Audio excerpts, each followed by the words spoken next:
tu m'as donné ta vie, je te donne la mienne.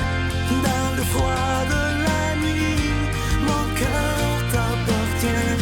Et quand la tristesse arrive, je sais tu es là, toujours près de moi.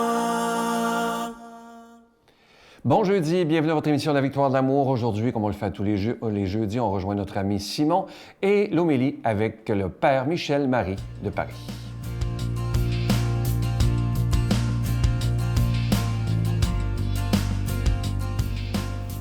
Bonjour tout le monde, on continue notre étude du Credo et aujourd'hui on en est rendu à la phrase « Je crois que Jésus a été conçu du Saint-Esprit ». Alors pourquoi est-ce que c'est important de croire que Jésus a été conçu du Saint-Esprit? Eh bien, d'abord, ça nous dit que Jésus n'a pas eu une conception normale d'un père et d'une mère comme vous, comme moi, mais que sa conception est miraculeuse, qu'il y a quelque chose de vraiment unique, de divin dans sa venue au monde. Ça nous dit qui est Jésus et aussi, très important, quelle est sa mission, les deux. Dans une autre chronique, je vous disais qu'un enfant est toujours de la même nature que ses parents. Hein? Par exemple, un bébé ours vient d'une maman ours ou un bébé chat vient d'une maman et d'un papa chat. Jamais qu'on va voir un bébé chat sortir d'une maman ours, ce serait vraiment drôle. Eh bien, si Jésus est Dieu, ça lui prend donc un parent Dieu, et c'est l'Esprit Saint. L'Esprit Saint, c'est un peu comme, on pourrait dire, le Père de Dieu. Hein? Et puis aussi, mais on sait que Jésus n'est pas que Dieu, il est aussi pleinement homme, donc ça lui prend au moins un parent qui soit pleinement humain, et ça, c'est la Vierge Marie, une mère pleinement humaine qui lui donne toute son humanité. Donc, Jésus, conçu et de la Vierge Marie et surtout de l'Esprit Saint, qui est pleinement homme et pleinement Dieu. Donc ça nous dit qui est Jésus, mais ça nous dit aussi quelle est sa mission. Quelle est la mission de Jésus? On peut dire que c'est de nous réconcilier, nous les hommes, avec Dieu, de faire un pont entre le ciel et la terre. Et seul quelqu'un qui participait à ces deux mondes, le monde du ciel, le monde de Dieu, et le monde de la terre, pouvait réaliser cette mission-là, le monde des hommes. Donc Jésus, en étant pleinement Dieu et pleinement homme, eh bien, il fait le lien entre les hommes et Dieu et réussit comme ça à nous réconcilier. Être conçu de l'Esprit Saint, vous savez, c'est une réalité de Jésus, mais on peut l'appliquer dans un sens spirituel aussi à nous-mêmes. Nous aussi, il nous faut être conçus du Saint-Esprit. Évidemment, pas de la même manière que Jésus, on ne sera jamais Dieu, mais on peut être comme divinisé. C'est ce qu'on appelle participer à la nature divine. Ce n'est pas moi qui ai inventé ça, c'est dans l'Écriture, dans la lettre de Pierre. Alors, nous devons être participants de la nature divine. Alors, qu'est-ce que c'est ça? C'est un peu comme si vous prenez une épée de fer et que vous la plongez dans du feu. L'épée va toujours demeurer du fer, elle ne va pas devenir du feu, mais elle va comme prendre les caractéristiques du feu. Elle va devenir rouge, chaude, lumineuse. Eh bien, nous, si on est plongé vraiment en Dieu, dans son amour, dans son cœur, on va prendre comme les caractéristiques de Dieu. Alors, on va devenir aimant, intelligent, lumineux comme lui, et donc on va participer à sa nature divine. Et donc, c'est comme si on allait, nous aussi, être conçus du Saint-Esprit.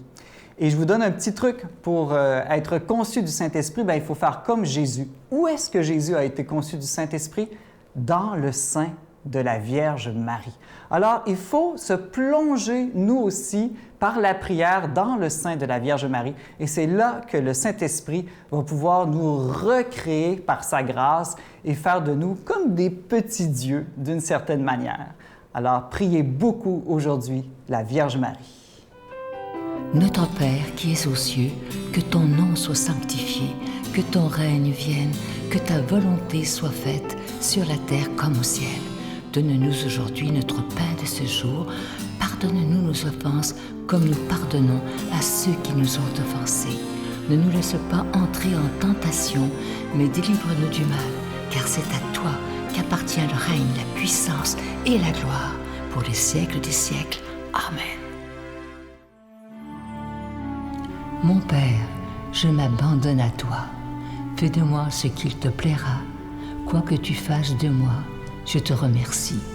Je suis prête à tout, j'accepte tout, pourvu que ta volonté se fasse en moi, en toutes les créatures. Je ne désire rien d'autre, mon Dieu. Je remets mon âme entre tes mains. Je te la donne, mon Dieu, avec tout l'amour de mon cœur, parce que je t'aime. Et que ce m'est un besoin d'amour de me donner, de me remettre entre tes mains, sans mesure, avec une infinie confiance, car tu es mon Père.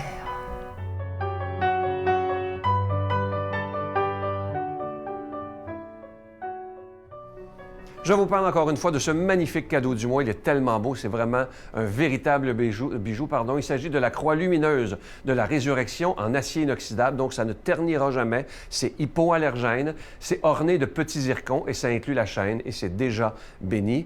Je vous rappelle que vous la recevrez avec un don de 25 $ et si vous en voulez deux, parce que ça se donne vraiment bien en cadeau, c'est avec un don de 40 $. Je vous donne l'adresse. La Victoire de l'Amour, case postale 120, succursale Boucherville à Boucherville, le J4B 5E6, je vous la redonne. La Victoire de l'Amour, case postale 120, succursale Boucherville à Boucherville, le J4B 5E6. Également par téléphone, par carte de crédit du lundi au vendredi de 8h30 à 16h30 dans le 514-523-4433, 523-4433 ou sans frais le 1-888-811-9291, 1-888-811-9291 et aussi sur notre site Internet, le www.lavictoiredelamour.org. Vous savez que faire votre don sur Internet, c'est un moyen très rapide, sécuritaire et efficace. Et en allant sur notre site Internet, vous n'avez pour des heures. Vous pouvez aller faire des lectures de prières, vous pouvez revoir des émissions des années passées et je vous dis, vous en avez pour des dizaines et des dizaines d'heures. Alors, merci de tout cœur d'être là. Certains d'entre vous depuis plus de 26 ans. Merci d'être des protecteurs de la foi. Merci de donner des mains à la Providence. Et je vous rappelle ce magnifique bijou, la croix lumineuse de la résurrection. C'est en acier inoxydable, c'est orné de petits zircons. Ça inclut la chaîne et ce bijou, il est déjà béni. Merci de tout mon cœur de votre grande générosité, mais aussi merci de prier pour la victoire de l'amour.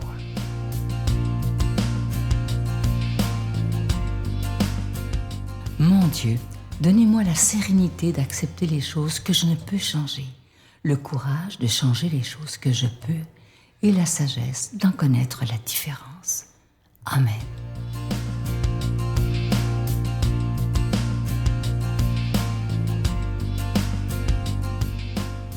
Bonjour à vous tous mes frères et belle fête à toutes les Catherines.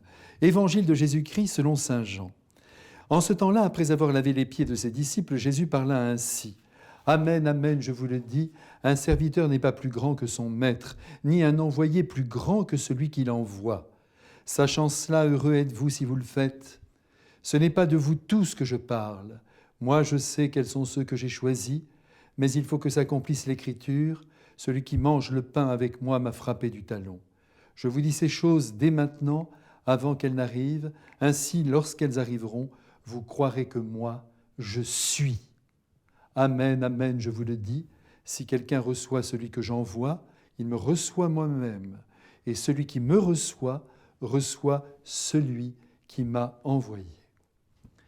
Mes frères bien-aimés, bien que nous soyons déjà dans la 4e semaine du temps pascal, c'est fou ce que le temps file, nous retournons dans le Cénacle pour revivre auprès des apôtres les dernières heures qui précèdent l'arrestation du Christ et sa mort. Saint Jean n'a pas égaré une seule parole de cette fameuse soirée au cours de laquelle Jésus dira ouvertement qu'il est Dieu, en reprenant notamment, comme vous venez de l'entendre, le « Je suis » dont Dieu le Père se servit pour se présenter en plein buisson ardent devant Moïse, terrorisé par la mission qu'il attendait. Vous vous souvenez de cet épisode biblique ? « Je suis », c'est donc le nom de Dieu. Et oui, le verbe « être » lui convient parfaitement puisque rien sans lui n'existerait. Ce matin, j'ai voulu commencer par ce point car la tentation est grande au regard de la présence humaine de Jésus de le priver de la divinité en faisant, certes, un grand homme, mais seulement un homme. Non, il est Dieu. Il nous offre le vrai visage de Dieu qui, certes, renverse l'image traditionnelle que nous avons de lui et que nous portons en nous à cette image. Image d'un Dieu puissant, d'un Dieu qui se tient sur son nuage, d'un Dieu intouchable et silencieux, d'un Dieu lointain, tout ce qu'il n'est pas. Tout cela, oui, n'appartient pas au patrimoine génétique de Dieu. le nôtre de Dieu, le vrai, l'unique.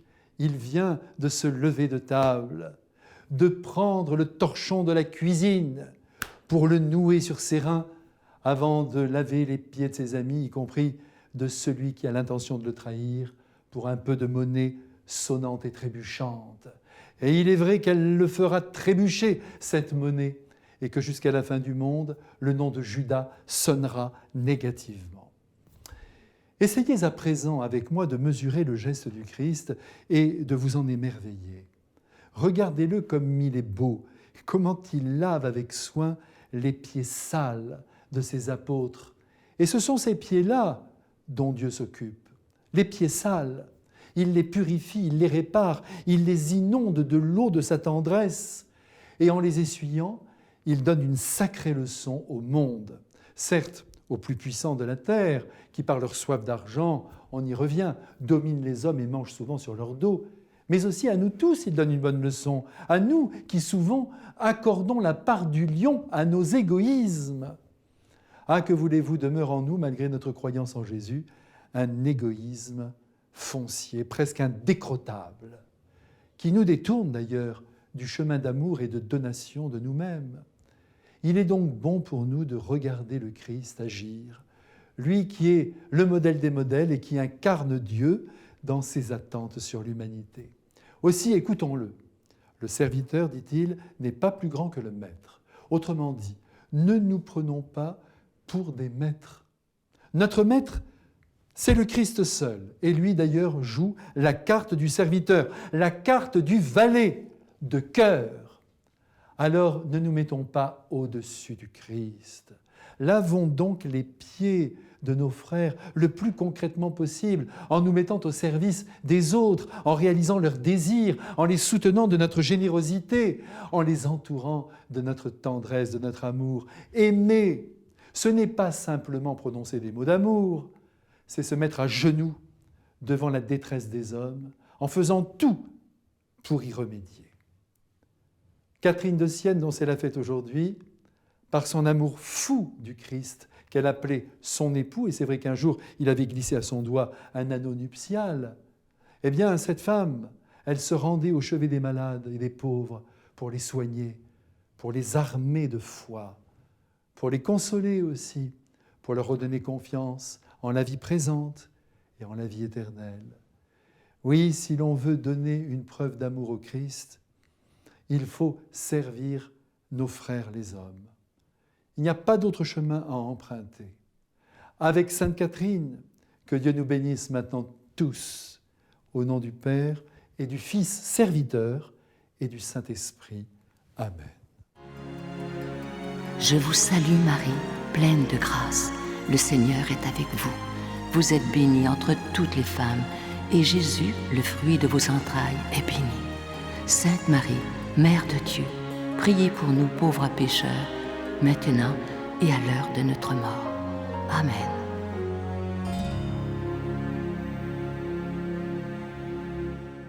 Je vous laisse avec une pensée toute simple, mais très vraie. Écoutez bien.